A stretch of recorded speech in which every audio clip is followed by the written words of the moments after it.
It's the weekend and you have financial questions that need answering. That can only mean one thing. It's time for Jill on Money, the show that takes the mystery out of your finances. Here's your host, Jill Schlesinger.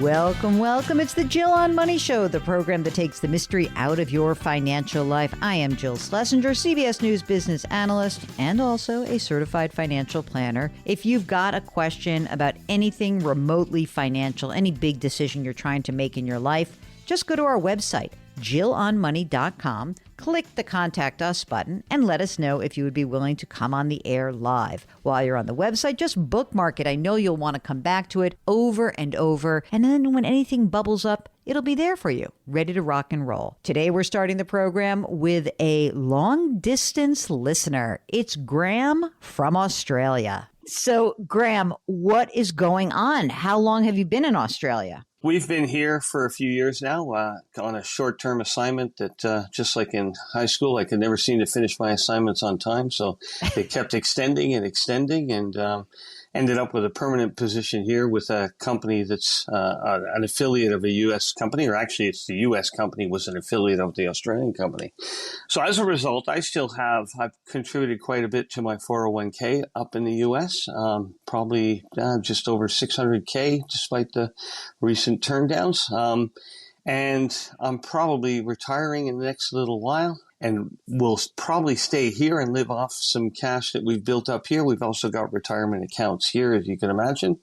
And I'm trying to think, okay, well, if we're going to be on cash for the next few years, is now the right time to try to do something with that pre-tax money? And to be honest, I'm a little concerned about how to get that done from over here, but that's a different question. But I guess I just wanted to get some suggestions on how to do that from over here. If you had any ideas, and see where we go. Graham, how old are you? I'm 62. How old is your spouse? Because I heard a wife mentioned there. Also 62. And is she working or is she living large in Australia? Since we've been in Australia, she's been living large. Okay, good. You said you were also part of the Australian retirement system. Is that right? Yeah, there's a sort of a joint system. There's a good treaty between Australia and the U.S., so I will be collecting a pension either from Australia or from the U.S. Not exactly sure how they work all that out. That's another thing on my bucket list of things to research, but it's not on your bucket list. It's just your to-do list. Your bucket list is like, I got to ski in Tasmania and I got to go to New Zealand, both islands. Okay. How much do we think that's going to be approximately? To be honest, I have no idea. The best guess I could probably come up with is about $3,500 a month. Would that replace Social Security, or will you also be entitled to Social Security? Sorry, no, that would be the Social Security. It would either be here or it would be there. I got you. Different ways things do. Is there any other money? You said you had some other money in U.S. non-retirement necessarily, but like any other, where are the accounts? How much are we talking about? Just over 600K in the U.S. There's about 60 in a Roth. The rest of it's in a 401K. I have probably about an equivalent amount here in Australia. Erica has some stuff in a RRA that was rolled over when she left, but not as much there. She's got about 100 in that and 56 in a Roth, and she has about 255 sitting in an account here that she was. When you say sitting in is that a cash account? No, that's also, I'm going to call it a 401k, a pension system over here, if you will. Okay. And then fortunately we have about 300, we have 300. This will not all be US dollars. They're just call them dollars at this point. We call them, you know what we call them in my family? Little dollars. Okay. They're little dollars. So they're not the big ones. There's about 400 in the Canadian system as well. Okay. That's all retirement stuff. Non-retirement, we have about 180 in a brokerage in the US, 90 in a brokerage over here, about 35 in cash, and about 80 in cash over here. Pension-wise, I will get a pension. I know how you love to hear people tell you you're going to get a pension. It isn't going to be much, though. Between the two of us, it'll be about $2,000 a month.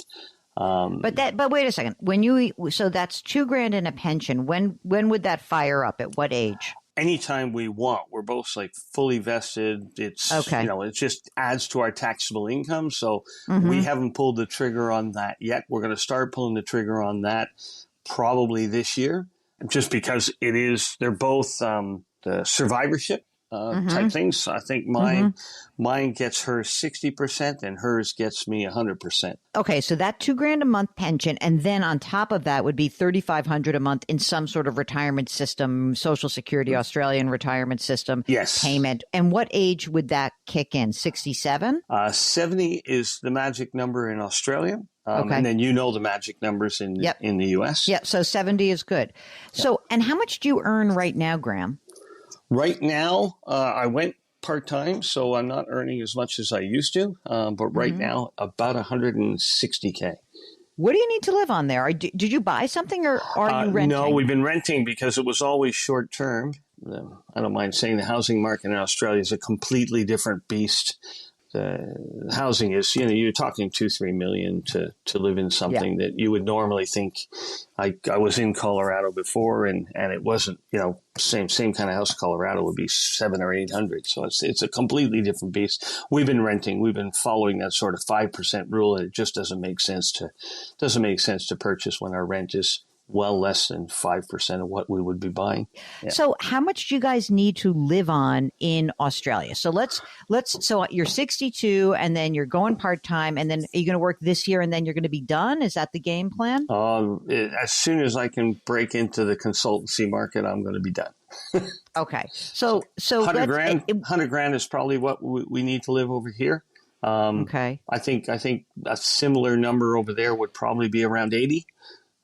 Just looking at cost of living differences. Of course, these days it's really hard to do that because inflation is all over the map. But Graham, just out of curiosity, you said consulting. So you're going to wind down from where your current job, and then after that, you'll start consulting? Yeah, I'll probably just, I've got some specialist skills, and I think I could keep my mind active. I think I'd want to do that. How much should we bank on you being able to generate from consulting? And be conservative. Don't do like best case. Let's do like your middle or worst case. Look, I don't really want to be more than about 80K a year. I think that would be too much. Let's say 50. Yeah. How about we say 50? Yep. Okay. Yep. So if you could make 50, you then turn on the $2,000 a month pension, right? Mm-hmm. So now we're getting close. And as you said, you've got some cash. You can live on that. And then how long do you think you'll stay there? I mean, do you feel like you guys want to stay in Australia for a while? What's your guess? I think I wouldn't be surprised if we'd be here till age 70. Awesome. And then we'd move back. Of course, we might fall in love with the place before. Not that we don't, we like all the places we've lived, but we don't know what's going to happen. I've always said financially, I've always had a long-term vision. But the sort of what I'm going to do is really a 3-year plan. I don't think I've ever really thought much beyond 3 to 5 years, which is probably how we landed in Australia in the first place. You're listening to Jill on Money, and we will be right back.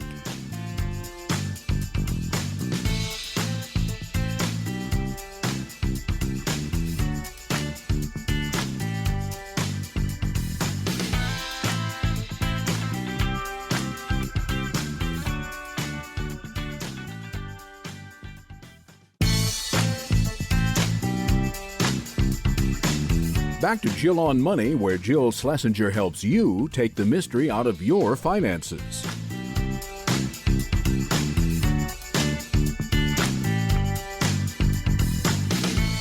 You're back. It's Jill on Money, and we are here trying to help you make better financial decisions. To do that, we encourage you to go to our website, jillonmoney.com. Click the Contact Us button and complete the form. If you want to come on the air, don't forget to check the little box that says you want to come on the air. Hey, while you're on the website, why don't you check out my brand new book? It's called The Great Money Reset, perfect for so many of you who are thinking about big life changes.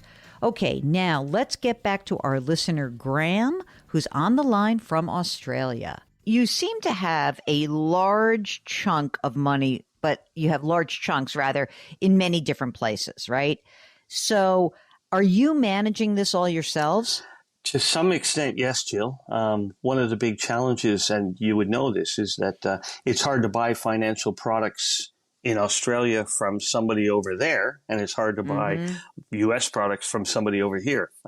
Financial planners, the regulations are similar here to over there. That you're licensed or you're certified or you have the right to do business in a particular state or a particular country.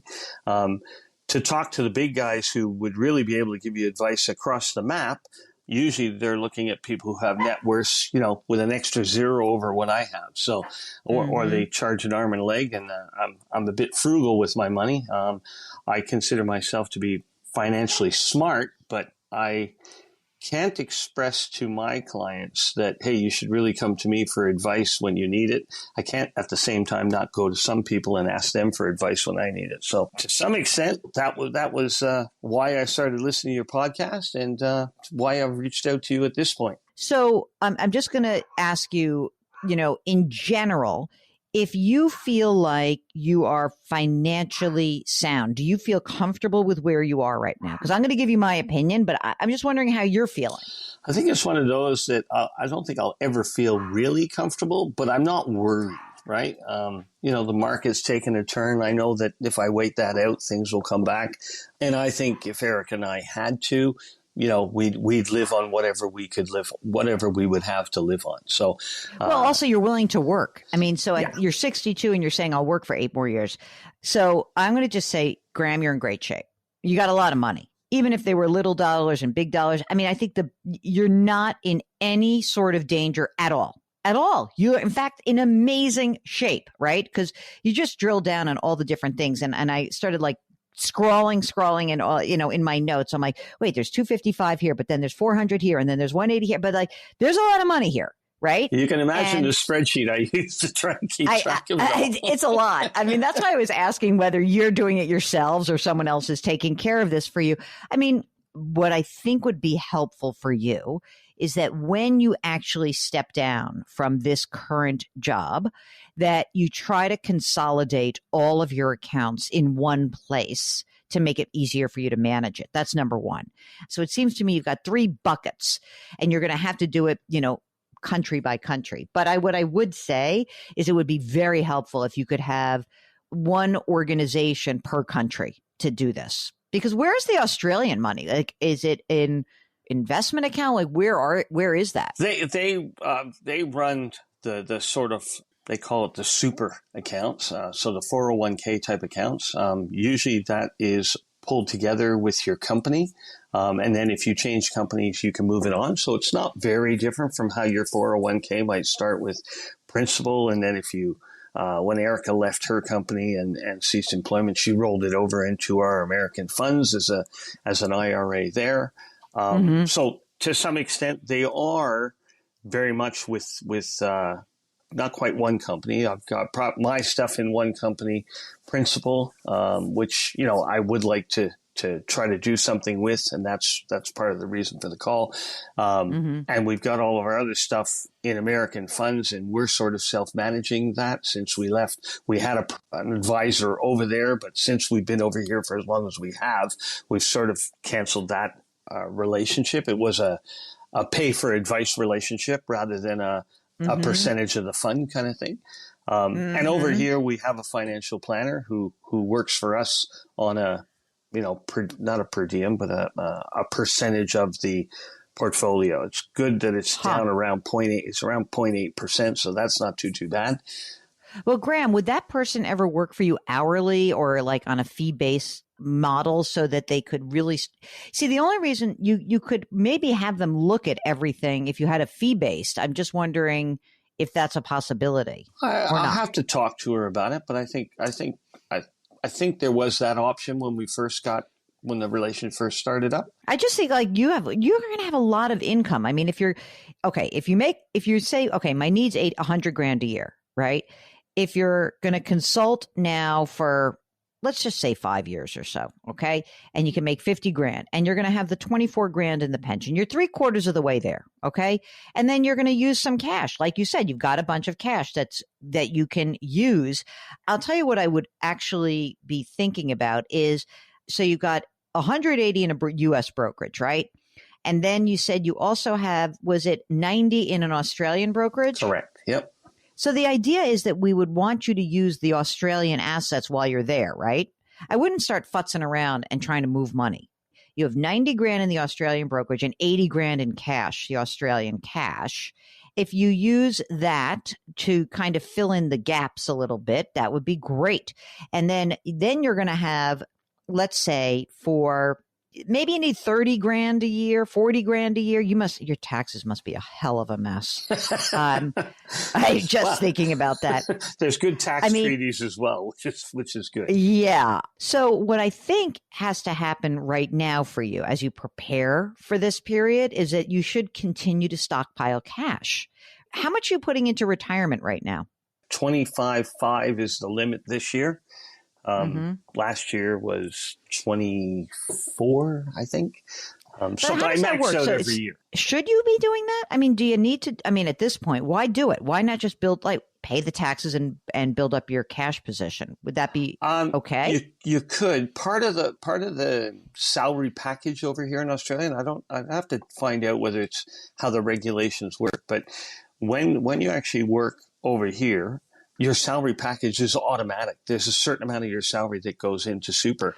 You can top that up. It's compulsory. Right, it's compulsory. Correct. So, okay. So, I mean, I would drop it down by 5 or 6 a year. That's fine. But when you go and you're a consultant, do you still pay into the system or not? Yep. And it's the same thing? Correct. A portion of that is compulsory, Correct. Right? Yep. Okay, so I think that big picture, you have tons of money, you're going to be fine. Okay. You're going to have lots of income also.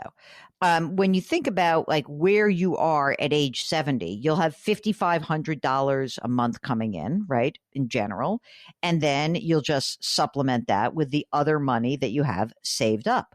And you don't need that much more. You probably need another $5,000 a month. Maybe. I'm only saying $5,000 just to, because I think you're in a weird tax situation. Yeah. And who knows who's going to pay what. I mean, who knows what we're going to do once we're 70. Exactly right. And so I think the big issue is going to be where you land at age 70, right? Because then you're in this funny place. Do you have a place to go back to in the United States or Canada? No, not specifically, no. So your total net worth, if you had to ballpark it right now, looks like I'm just going to say there's $1 million. Looks to me like 1.6. Is that about right? Let's say that we burn up I don't know, a couple hundred in the next few years, just, topping off your needs. By the time you are 64, 65, you're probably going to still have that 1.6. I mean, I don't see there being a problem here. I really don't. I think the biggest problem that you have is that this stuff is scattered all over the place. And as a result, I think that it makes the management awfully hard. But besides that, I mean, when I look at how much money you're going to have and the fact that you continue to work, I mean, there's not going to be a huge need for you to dip in a lot while you're working. We'll get back to Graham in just a second. If you've got a financial question, all you need to do is go to JillOnMoney.com, click the Contact Us button, and we'll get your note. It's that easy. Jill on Money. We will be right back.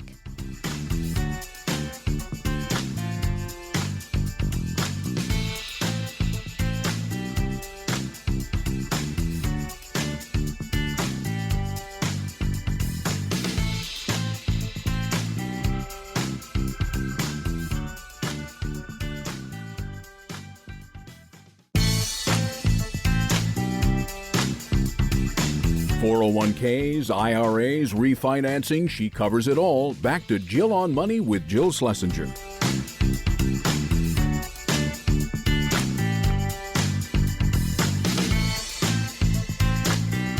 You're back. It's Jill on Money. And if you were thinking about what more you could do to be in part of our Jill on Money community, so much great stuff is right on our website, JillOnMoney.com. There's videos, there's resources, and you can subscribe to our brand new service. It's called Jill on Money Live, where you have access to quarterly live webinars and some really cool extra content. For example, we had the New York Times writer Gina Smilik. She just wrote a huge book about the Federal Reserve, and we had her on right before First Republic Bank went broke. So there was all this kind of cool info that she gave us. Anyway, check it out, Jill on Money Live. Let's get back to our listener, Graham. if you're making 50, 60 grand a year and you have your pension, that means until you're 70, you're only dipping in like not that much, 25 grand a year, 30 grand a year.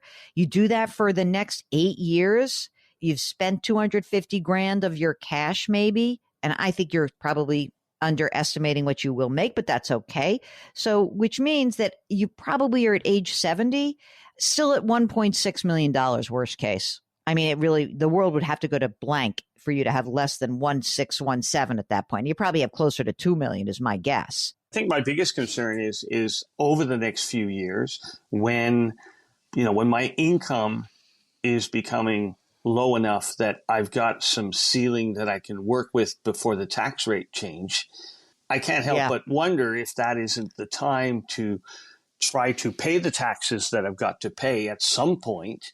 I mean, listen, I would like you, if you're thinking about this, I mean, again, I don't know what the tax rates are as like an expat U.S. citizen who has probably his dual citizenship, right? You have Canadian and U.S. citizenship.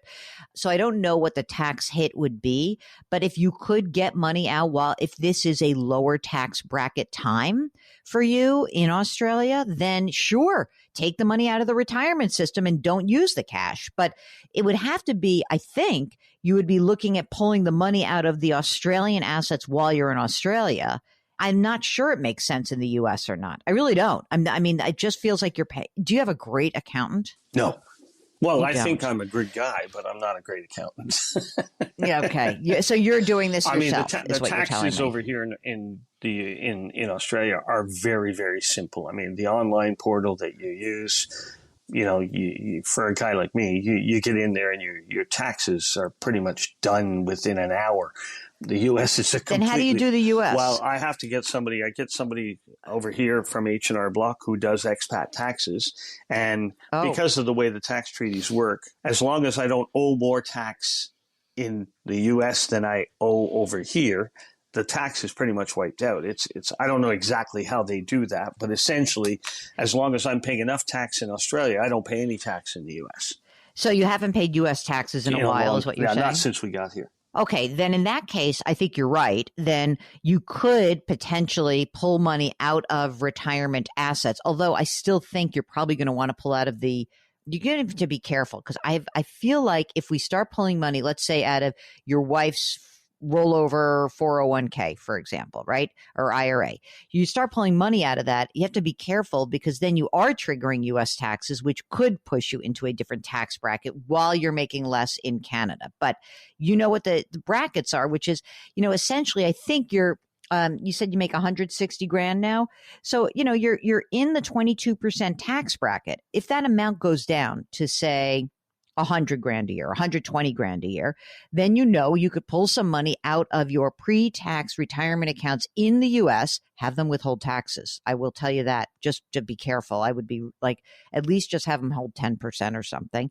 And let's see where you land, because this could be a tiny bit of a nightmare if we don't keep track of that part of it. But I think you're right. If we could take some of the money out a little bit at a time, but you don't want to leave yourself like you're age 68 and you've got hundreds and hundreds of thousands of dollars in Australian dollars in their system when you're about to move back to the US. Yeah. And nothing says I have to, I would hope I wouldn't have to take them out into cash. I would hope that I would, simply take them out of there and put them in the brokerage account there. Exactly right. And leave it over there.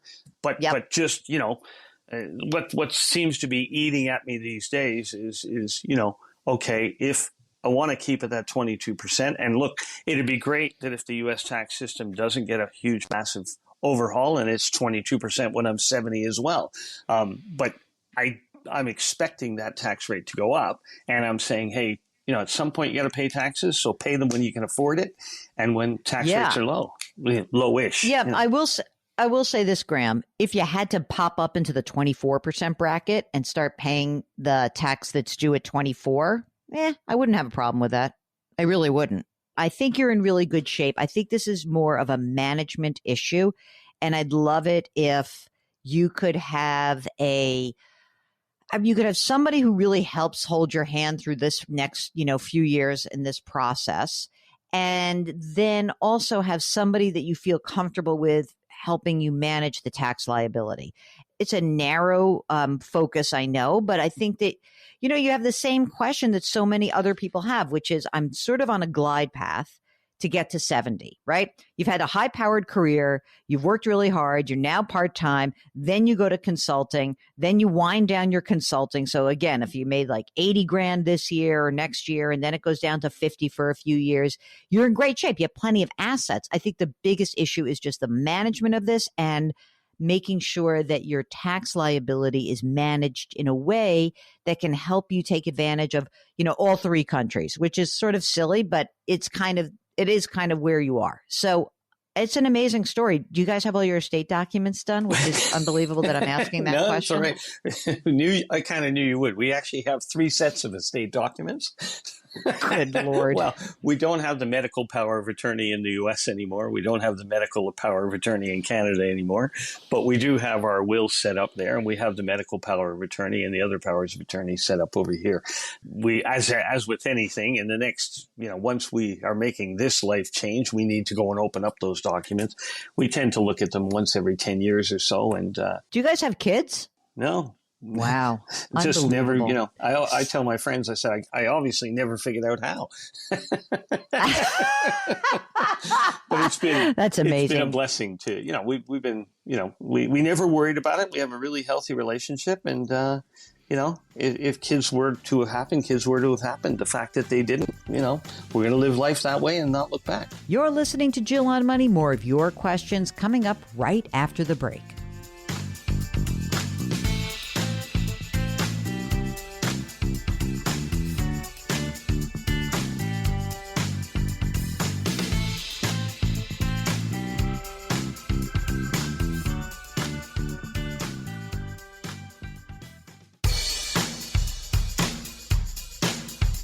Do I invest here? Should I put my money there? Jill Schlesinger can help you. Back to Jill on Money.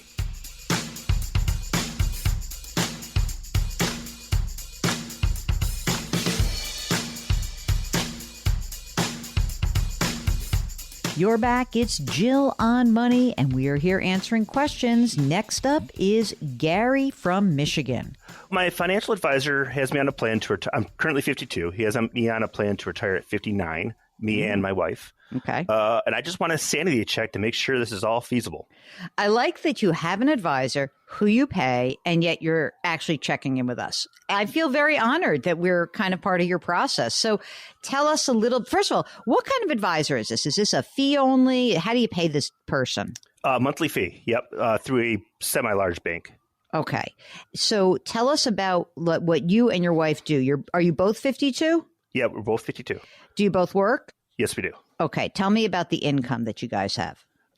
So I make $127,000 a year as base salary. I get an annual bonus of $18,000, and my wife makes $55,000. Are you, either of you or both of you, entitled to a pension? No, neither one. Okay. And are you both using a retirement account right now? Are you putting money away pre-tax or post-tax if you are using that? A bit of both for me. My wife is just doing 401k. Okay. How much is in her 401k? Her 401k is $33,000. Is she maxing out? Are you maxing out, both of you guys? She's not maxing out, but I am. Okay. What's in your 401k? And what you said partially. So give me the part that's first the pre-tax. What are you putting in? And how much is there? Pre-tax, I'm putting in $20,500 a year. I'm doing catch-up of $6,500 a year. And my total right now is $217,000. Okay. What else do you have going on in your financial life? Because you don't have tons of assets saved. So I want to see how you're getting out at 59. How is that working? Yeah. Okay. So I do have a bunch of IRAs. I do have stock, and I have some restricted stock. Okay. Let's do the IRAs. Give me a total of the IRAs first. Total of $189,000 for me. $189,000 for you. Okay. And my wife has $53,000. Okay. And some stock. So the unrestricted stock is $250,000. Okay. And then I have restricted stock that I can't sell at any time, just basically when they have a liquidity event. Okay. The unrestricted stock right now, is this a publicly traded company or not? Yes, it is. So you could sell it right now if you wanted to? Yes, correct. Tell me about your home. Do you own it? Yes, we have a mortgage on it. Okay. What's the house worth? The house is worth $410,000 a year. Total. A year? I'd like that. I wish. Every year. It's fantastic. How about a mortgage outstanding? Balance is $196. What's the interest rate on the mortgage? 3.1. And do you guys own any other rental properties or anything like that? We just have small property up north that we use for camping. For yourselves? Yeah. You don't rent it? No. Okay. What about other things? How about children? Do we have those? We all have adult children that are moved out of the house. Oh, that's good. How much you guys spend? This is an interesting situation because I got to tell you something. This is no slam dunk that you're laying out for me so far. What was the unrestricted amount or the restricted amount of stock? So the restricted stock, the vested amount so far is $614,000, and the unvested is $124,000. But I mean, which is fine. But again, it's hard to count on it. It is, isn't it? Yeah, totally. How much money do you spend? That's a good question. Thank you. I feel like we spend probably more than what we should, but a rough estimate's between $1,800 and $2,000 a month. That's it? What? And you spend more than you should? That's not including my mortgage. Okay, let's put the mortgage in. So let's say $2,000. How much is the mortgage? $2,300. Okay. What about other stuff? What about vacations? Are you giving me like that 2,000 like utilities and this? And like, what about going out to dinner? Is that all in there? No, that's not including vacations, but that is, electric, cell phones, going out to dinner. How about so you're telling me with the mortgage, it's $4,300. Can we say, let's say $5,000 a month? That's probably what the real number is. $5,000 a month. What are you going to do if you're retired 59 anyway? That's like very young. What do you got going on here? Like there's some other stuff going on. In other words, when your advisor says, yeah, you can retire at 59, is that advisor presuming you're going to do some part-time work at 59 or what? I could. Currently, I kind of like my job, but in a few years, I could see that changing. There's times where I just don't feel like going to work. Oh, poor you. Aunt Jill is feeling the heart for you. Oh, okay, wait a minute. I think there's a problem. I don't know about this.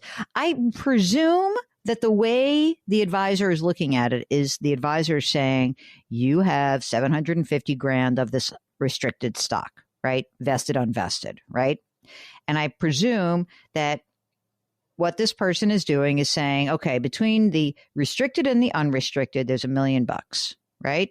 And then is probably also saying, adding up what money you have that's been saved. So let's see, maybe another 500. Do you have some money in the bank? Just like 11,000. I'm guessing the way this person may be looking at it is you got $1.5 million. But even then, I mean, you don't spend that much money. I don't think it's 59, dude. I'm sorry. I mean, I want to make your dream come true, but I think it's a big bet to take that $750,000 in stock and assume you can cash that out. First of all, you have to pay tax on it. That's number one. Number two, you have to pay tax on the money that's not been taxed yet in the IRAs. And if we're looking at $5,000 a month, I don't know, like it's a long time till you can claim Social Security. Where are we pulling that money from? Like that is not chump change. That's real. We'll get back to Gary in just a minute. If you've got a financial question, go to JillOnMoney.com and click the Contact Us button. We'll be right back.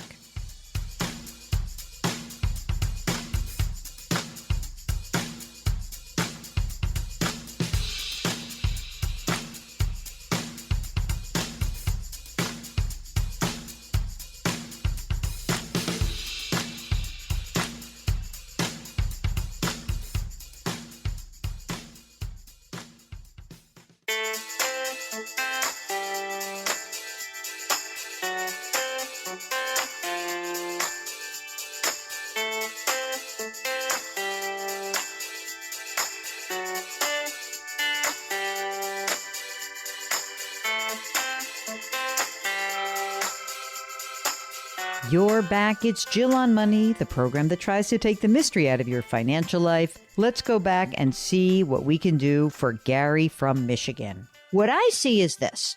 Chances are you're going to have to work more like until 62, unless there's, some way you can kind of go part-time 62 to 65 or 59 to 60. We need you to get health insurance.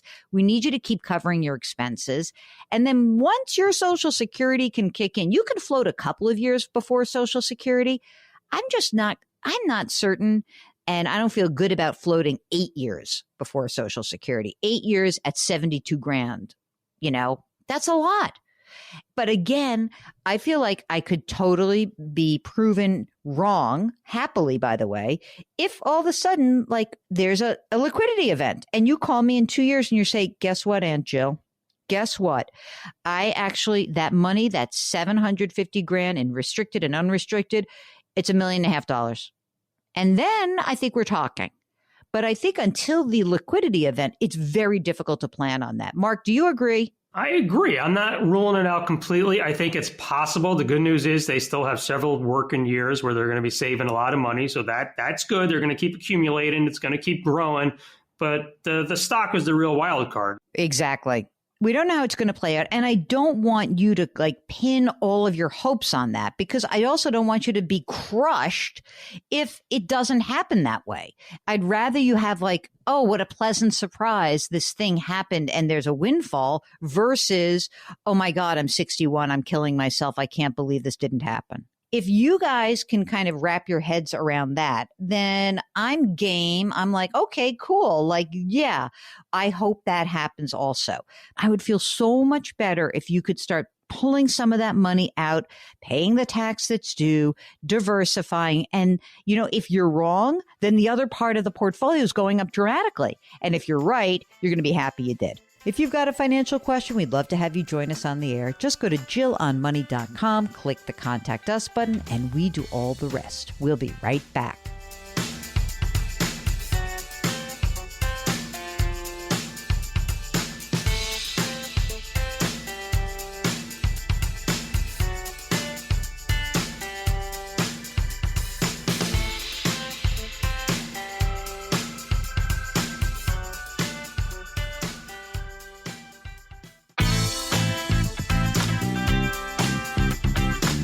It's the weekend, and that can only mean one thing. You're listening to Jill on Money, the show that takes the mystery out of your finances. Here's your host, Jill Schlesinger.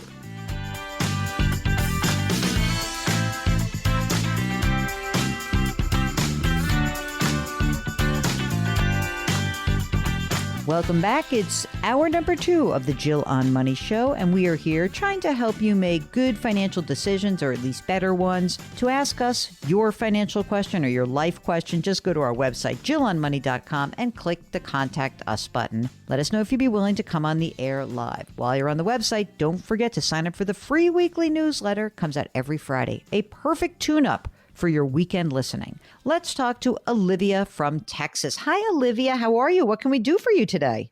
I'm great. Thank you so much for having me on. Sure. What's happening? What's going on?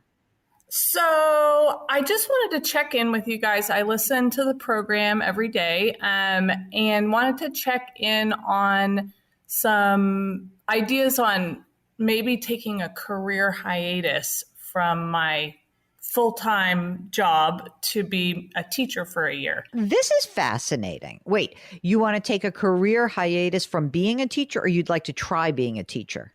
I would like to try being a teacher. This is a very grown-up thing to do, that you're like, oh, maybe I should try it before I dive into it. So how old are you, Olivia? I am 36. And are you single, married, partnered? Married with a husband who is 44. All right. And does he work full-time? He does. He makes about $75,000 a year. And what do you earn right now currently, Olivia?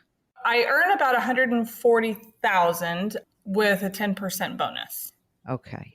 On your one, forget about the bonus for a second. 140 plus his 75. Tell us, how's it going? Do you have is your cash flow okay? Are you making ends meet? Are you living large? What's the story? So we've been cranking on our savings for about a year. My husband was a stay-at-home dad for the first couple of years of my son's life. So for the first 3 years or so, he's 6 now. My son is. Not my husband, obviously. Although he acts like a 6-year-old sometimes. Okay. That's my editorial, not hers.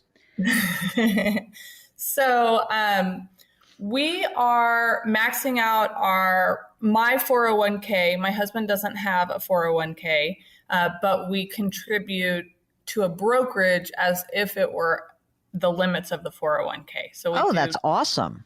Yeah. So I wanted to check in with you if that's a good strategy since he doesn't have access to one. Why doesn't he have access to one? Like, that's kind of weird. Does he work for himself? For a small company. Okay. And so, but he's thinking, he kind of is in a position to be able to introduce that at their company. So that's within the next year he wants to get that. All right. How much money's in your 401k right now? My 401k, sorry, I was also going to add, we're also maxing backdoor Roths. Okay, so let's do this. Okay, so how much is in your 401k right now? And it's a traditional right now, or your 401k? Traditional. So I have 100,000 in my 401k. Great. How much is in your Roth right now? Combined, we have $45,000 in Roths. Okay, great. And then what about that brokerage account? 35,000. Great. And your 6-year-old is now in school, right? So public school or private school? Public school. We have after school care, but that's $500 a month. A lot down from $1,500. So it's exhausting when you think about all these fees for the kids, man. Okay. Tell us about your house. Do you own it? We own it. It is worth $460. I know that because I just got it appraised to drop the PMI. And we owe $300 at a 2.5% interest rate. 2.5. Is it a 30-year? 30-year fixed. And you're staying there. You'll be there for 28 more years at least, right? Yes, exactly. It's tough. I'm going to tell you something. I understand why the real estate market is so crazy right now, because it is awfully tough to give up a 2.5% rate note, even if you were making tons and tons more money. Tell me the truth. Wouldn't it not be difficult for you if I said you could buy $1 million house, but you can't get a 2.5% mortgage? You have to get a 5.5% or 6%. Wouldn't it be hard to do that? Yes. Yeah, it would be impossible for me. Let me be clear. Okay. So what about money in the bank? So we have $100,000 in the bank and we have $20,000 in I bonds. Okay. Have you done anything around college savings for your son? Yeah, we have $25,000 in a 529, and we're doing $600 a month into that. You guys have good cash flow because you're putting 20-ish into your 401k, 20 in the brokerage, then you're putting $7,200 into your 529, and you're doing the backdoor Roth. So you are saving quite a bit of money. Do you have a sense of how much you need to spend? So we are spending $10,000 a month, excluding all of the savings. Okay, excluding. But that seems like a lot compared to, but like you're saving so much. That seems like more than how is that happening? That does not make sense to me. I caught up on, we were not saving as much. And then we had a bump in our income. And also I had a windfall. So tell me about the windfall. I love a windfall. So my company offered me for free, basically, stock in the company. And then it was acquired by private equity. And shut up. How much did that amount to? So the total payoff was amount was about a little over $500,000. Wait a minute. Where are we talking about that? Where is that money? So, but I only got 30% of it, and I rolled 70% into the new company. So I've got an additional, almost $400,000 of stock outside of what I already shared with you in the new company. Okay. $400,000. So the other money, the $500,000, you got a portion of it, you roll the money into Newco. What happens if you say bye? What happens to that stock? What are the parameters of how long you have to hold it, et cetera? Over the next 4 years, it would keep growing from there. I mean, it depends on the value of the company, which makes me a little nervous because it used to be a smaller company. Now it's a bigger company and I have less control. Right. So, if I quit, I could take all of that with me. If I could take the 400, but the 400 it's a privately held company. It's not a publicly traded company, right? Correct. And I couldn't just sell it and stay there. Like I have to leave. I got you. Okay. Whew, that's a very interesting. It's weird. It's like I got so excited about having 400 grand and now I don't want to include it in anything because now That's how I feel about my life. Yeah. I know. I'm not sure we should include it, but let's keep talking. So, if you need $10,000 a month, again, that seems a tiny bit aggressive to me, but let's just pretend it's the right number. 10 grand a month. What is it that you think, like if you were to go teach for a year and then you say, I love it. What do we think is in your area? What would you earn as like a first or second year teacher? Like what would the numbers be? Like 50 to 55,000 a year. Jill on Money. We'll be right back.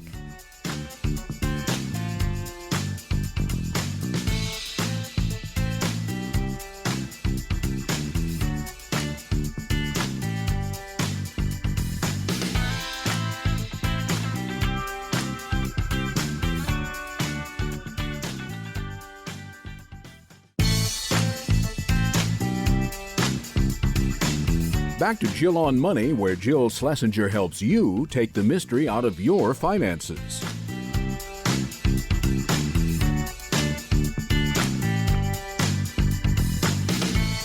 You're back. It's Jill on Money. Let's get back to Olivia to see if her career change is possible. So if you earn 50 to 55 and he earns 75, you know that you can't spend 10 grand a month anymore, right? Correct. And I think we could trim that back because I wouldn't have the after school care, I would be able to, I'm working a lot of hours right now. And I know I still would be as a teacher, but maybe I'd be able to cook more. We eat out a lot, other lifestyle changes. All right. Well, that's like, I wrote a whole chapter in my new book, and the chapter is called Curb Your Consumption. And it's exactly what you're talking about, which is essentially, a real lifestyle revamp, presuming that you really go through with this and it sticks. So how do you navigate this with the company? Can you take a sabbatical? Would they take you back? Do you have to actually leave? What would the circumstances be? Is this an all or nothing thing? It's all or nothing. I think I have a very good reputation in my industry and in my company. I think I could come back maybe, but I would still, when I leave, I would have to take the stock with me. This is a very interesting thing. So what's the deal with the teaching? Like, where did that come from? I feel like I have not had time with my son, ever since he was 4 weeks old. I've been working 50 plus hours a week. And I just really want to have like summers with him. And I feel like a year of teaching would help me bookend that with 2 summers and have undivided time with him. I just love kids. And I just am in this period of examining my life, like, is what the world needs to sell more stuff, which is what I'm doing. Or is it to be the safe person for a group of kids? Yeah. Mark, do you have some thoughts on this? I would like to kind of get your opinion just before I give mine.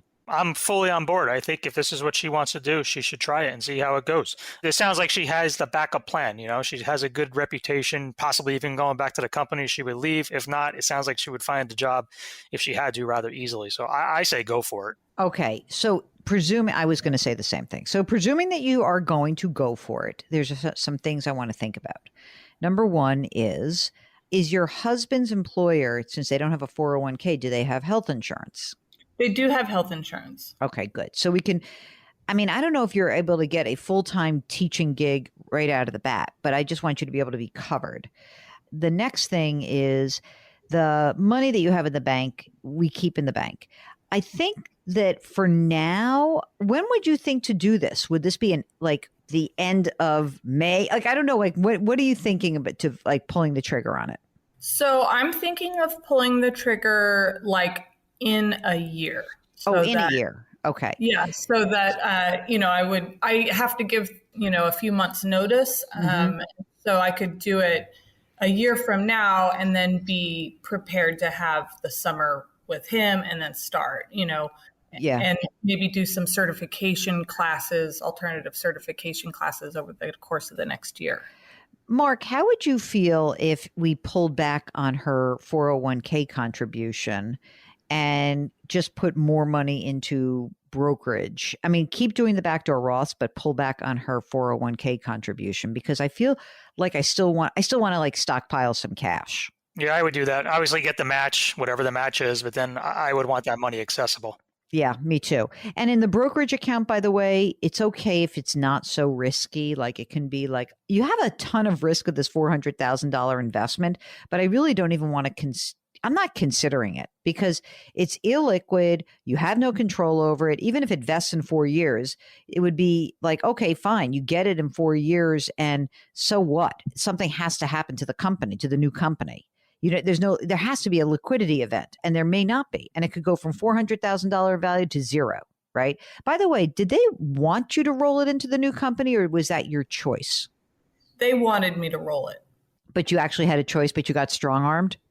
Yes. I hate that. That pisses me off. I had a friend who was a very similar situation. We fought back against it in his contract. I know companies do that all the time. At least you got 100 out, so that's good. So let's, for the time being, build up the savings. Also, I would actually stop putting money in your 529 for a little bit. Just, again, I want to batten down the hatches for a year and build up your liquidity. And let's see where things go after this. And by the way, let's say you love teaching. And it's like, well, from age 38 to 60, you're rocking and rolling and you'll be part of a pension system. Like there's a lot of good things that can happen.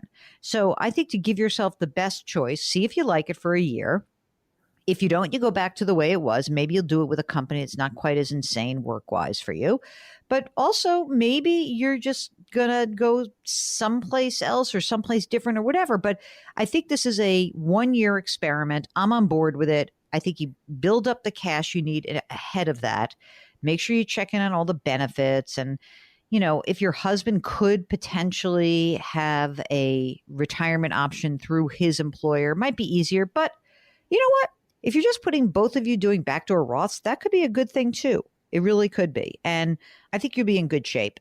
Otherwise, you know, go through your expenses, start really thinking like, well, if we had to live on 125 grand a year together, and presuming out of that 125, we'd put, I don't know, 20 grand into retirement between the two of us.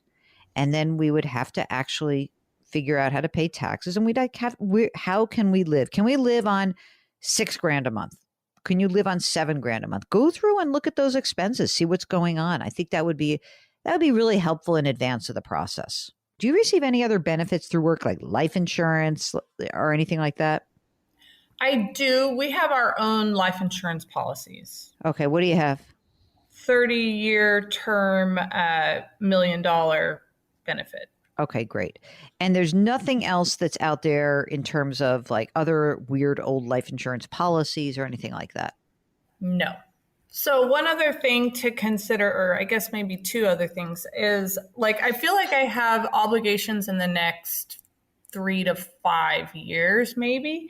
With my mom is right now, she's okay, but she is not really able to live on her own very successfully. So my father is paying for her to be in assisted living, but he's getting older. So I just worry that I'm going to have to take care of her. And so that may be in maybe, I don't know, 5 years. And then I also have a health issue. I found out about just a couple months ago that I have a congenital heart defect that may require surgery in like 5 years. Well, let's try to have some fun in the next 5 years, because it sounds like in 5 years, the blank's going to hit the fan. That's kind of what I was feeling, is like, okay, so I've got some cash, I've got some buffer, like let's do something before I have to hunker down. Yeah, well, now's the time to do it. And by the way, if in 5 years you are still teaching, I mean, look, if in a year and a half you're like, this teaching thing blows and I can't stand it and I'm going back to my old life, you're back to your old game plan. But if you really love teaching, then there are other benefits that you will have. And we'll have to think about like really what you could do for your mother and your father. And like, you'll make decisions. Like, are you an only child or do you have siblings? I have a brother, but he's not a big earner. But he understands the issues. Yes. And your dad lives in his own home? Yes. So they're married but separated. That's sad. And dad has a few bucks, but not a lot? I think he's okay. I just haven't really dug into it. All right. Well, this is what you have to do. Okay. So in your sabbatical, one of your big things to like on your to-do list, in addition to making sure all of your documents are in place and everything is cool, like you have your own estate documents, you need to have a conversation with your father and find out what he has. You really do. That's going to be a big piece of your next part of your life. If you're contemplating a new career, give us a holler. It's JillOnMoney.com and click the Contact Us button. We'll be right back.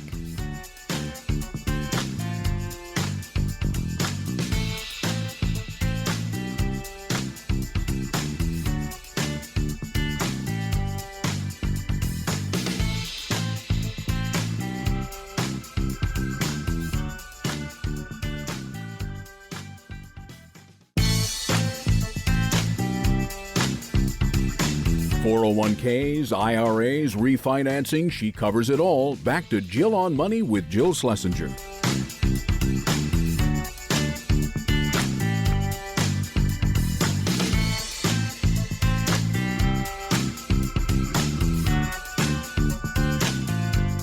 You're back. It's Jill on Money, the program that takes the mystery out of your financial life, one listener at a time. I know so many of you just like listening to the program.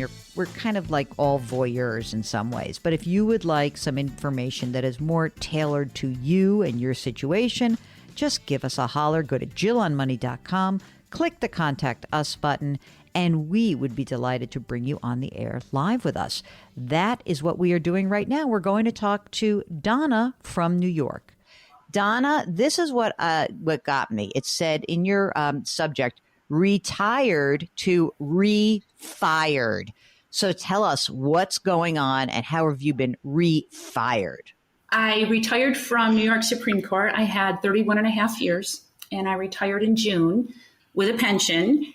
And I freelanced for about 3 or 4 months, and I just did not like it. I'm a court reporter.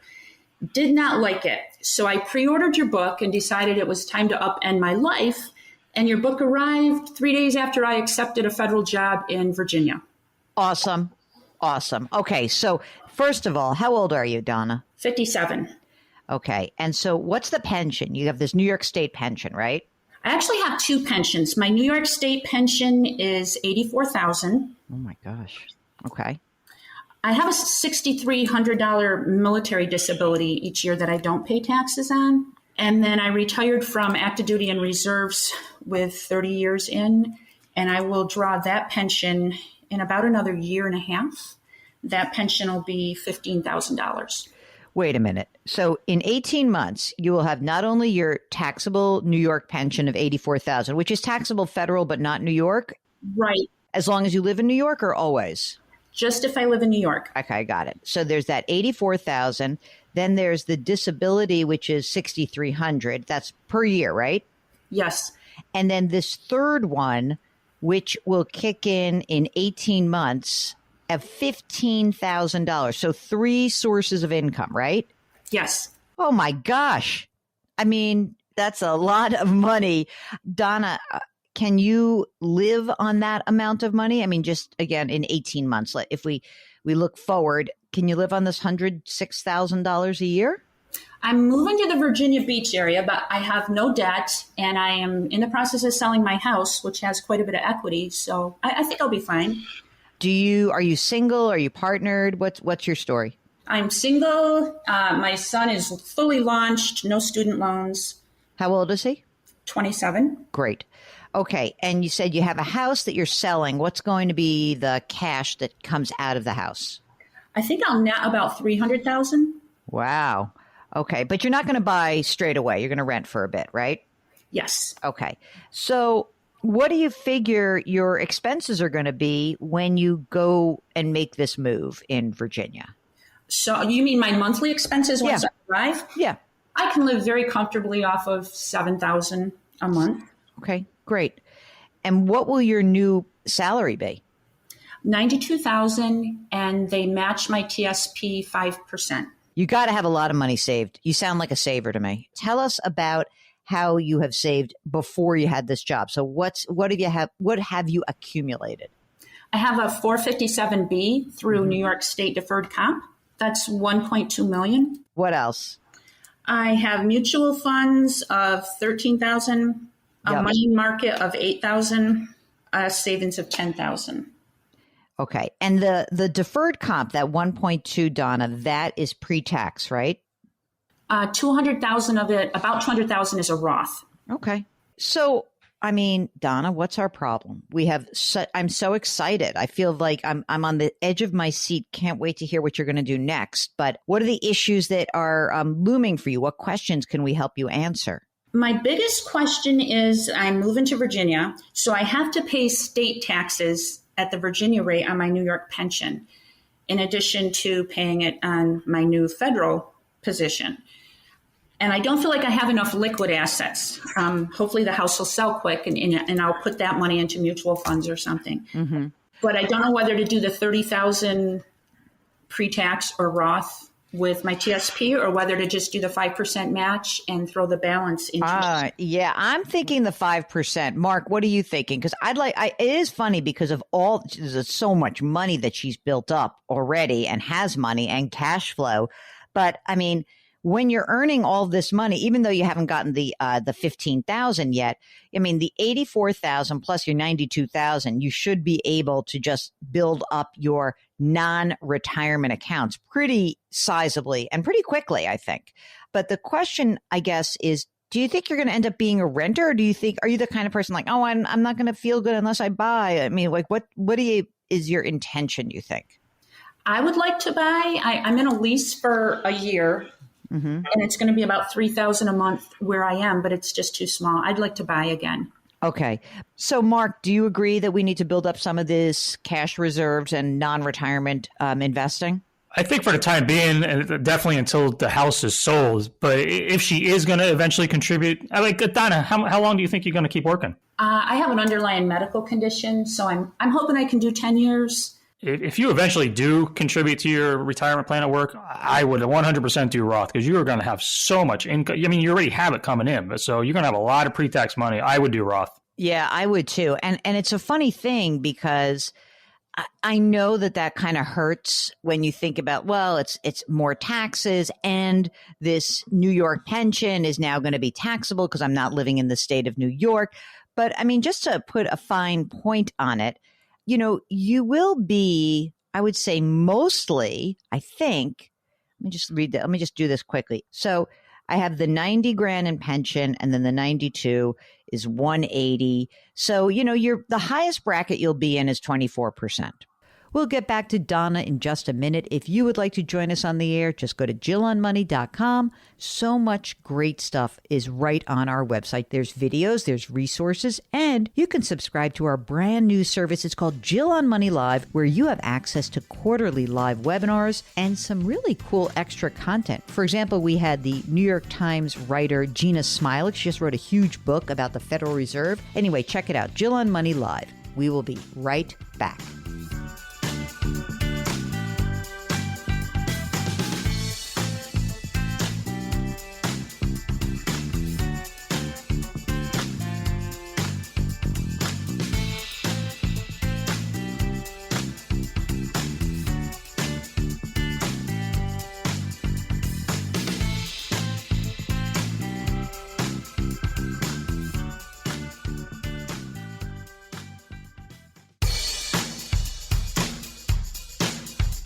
Do I invest here? Should I put my money there? Jill Schlesinger can help you. Back to Jill on Money.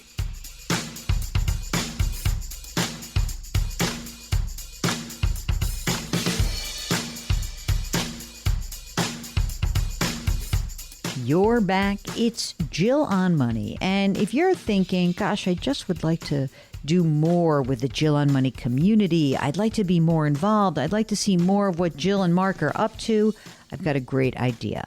Check out our brand new service. It's called Jill on Money Live. This is such a great idea. Mark came up with it last summer while he was on an airplane.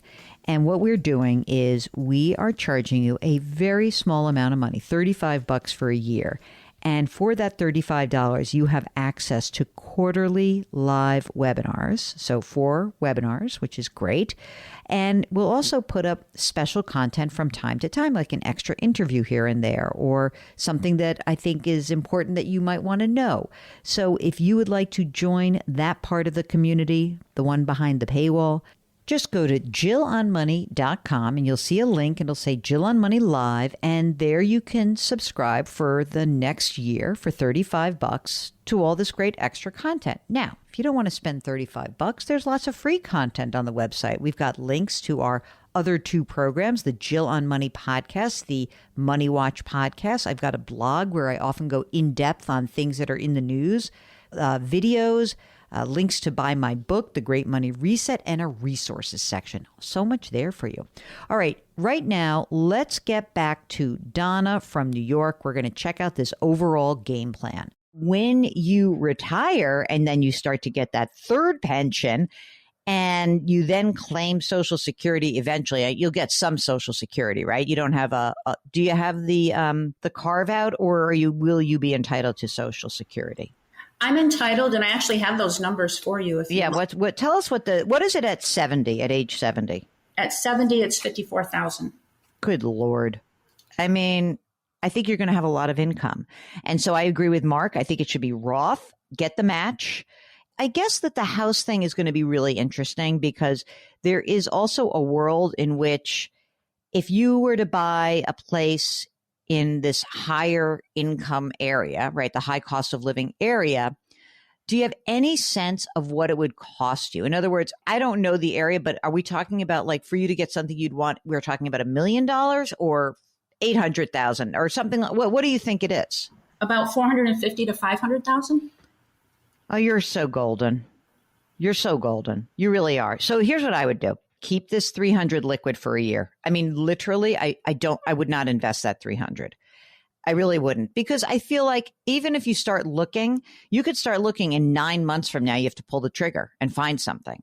And then I would build up my non-retirement savings, because I think you're going to end up wanting to put a bunch of money down because interest rates are still going to be high. This will all work out beautifully. You'll have plenty of money if you want to pay down this mortgage fast, if you want, eventually, if you get this, if you get a house or a condo. And I would just try to build this up. And then I think the other part, which is kind of interesting, is that, when you're 59 and let's say you work until you're 65, that not even like, we'll see, but let's say it's 65. Then I think for those 5 years, I think what we're going to want you to try to do is take some of the pre-tax money out before you start claiming Social Security. So I know that the state taxes on the New York pension kind of makes everyone nutty, or when you're out of state. Oh, by the way, I always love those pensioners from New York who are like, I moved to Florida and it's so unfair that I have to pay income tax on my New York City pensions. Well, then stay in New York. That's your opportunity there. But you've got this great job. You've got this great gig. Nothing bad is going to happen. This is all amazing. We want you to build up your non-retirement savings, money market, mutual funds. There is just nothing that is standing in your way right now. It is an absolute amazing financial landscape. So I am so happy that you have reset. I can't even tell you that, like, this kind of story is just amazing. I'm thinking that you've probably reset 3 times, right? Like, you basically have 3 different careers. This will be your third? Well, I was working in the court system full time, but I was active duty Air Force and then went into the reserves. So I was deploying and going overseas in Japan and all these great places with my son for several months a year. I just stayed in New York to get past the court system, get my pension from the court. Amazing. It's amazing. So what else can we do for you, presuming that you have all of your estate documents done? You've been a good egg about that, right? But is there anything else that we can help you with? One quick question. Sure. My son is 27. And I helped him buy his first house. I am wondering, with my last 2 pensions, I haven't done my election yet on my military pension, and then eventually I'll have a federal pension. Could I list him as the pop-up provision and he could just take, I know it would affect my pension a little bit, but it'd be something that he would take right into the rest of his life. If they allow you to do that, many pensions, it's funny, they don't allow that. But if you're telling me they allow that, it's a lovely thing for you to do. He's going to inherit a ton of money, obviously. He's your only kid.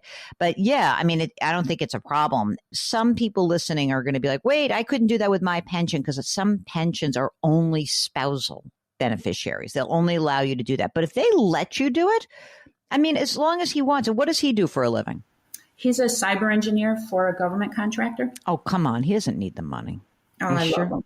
All right. It's not a big deal, because then you take a little haircut on it, right? So, instead of you getting $15,000, maybe it's being, I can only get $12,000. So what? That's fine. If they let you do it, I think it's a nice thing to do. If you have a financial question, if you are contemplating a new career, if you're thinking about a major decision in your life, get in touch with us. JillOnMoney.com. Click the Contact Us button. We'll be right back.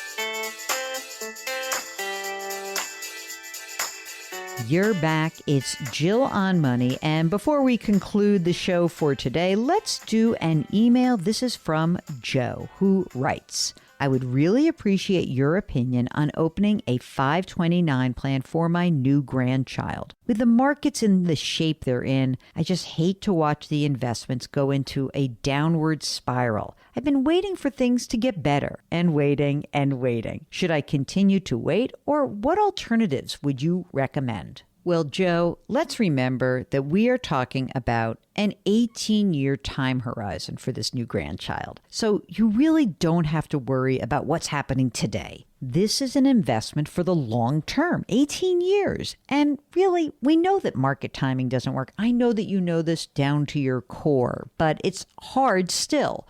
And I do love the 529 plan. It's such a wonderful and tax-efficient way to invest for education.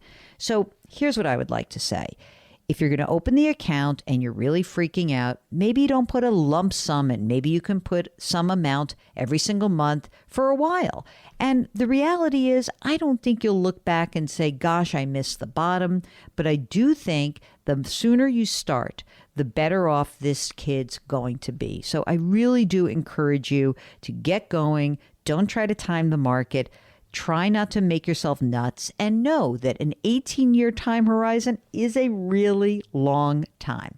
I hope that helps. If you are out there and you heard that and you have that same nagging feeling like I want to get back in, or I want to get in, or I want to do something, but your emotions are holding you back, you're uptight about markets, you're uptight about all sorts of things, give us a holler. Come join us, because I think we can hold your hand and walk you through the process. Go to JillOnMoney.com, click the Contact Us button. Of course, do check the box if you'd like to come on the air live, or if you want, we'll read your email just like I did with Joe. But I really encourage you to do this, because it's helpful just to get another set of ears and eyes on your situation. All right, well, that is it. That is the program. Our music is composed by Joel Goodman. Karen Kranick is our web queen. Mark Talercio is our executive producer. Try to do something nice for someone else today. I think it's going to make that person feel good, and it's going to make you feel good. Change your work, change your wealth, change your life. Thank you for listening, and we'll talk to you next week.